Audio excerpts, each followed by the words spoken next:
আগরবাতি মোমবাতি নিয়ে ঢুকতেছে এইমাত্র মাজার শরীফ হজরত শাহ সুফি কাশেম চান পাগল মাজার শরীফে।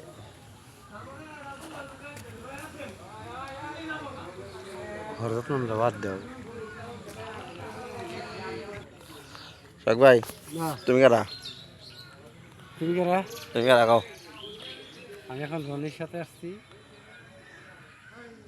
রনির জানি কি বলে ভান্ডার। ভান্ডার।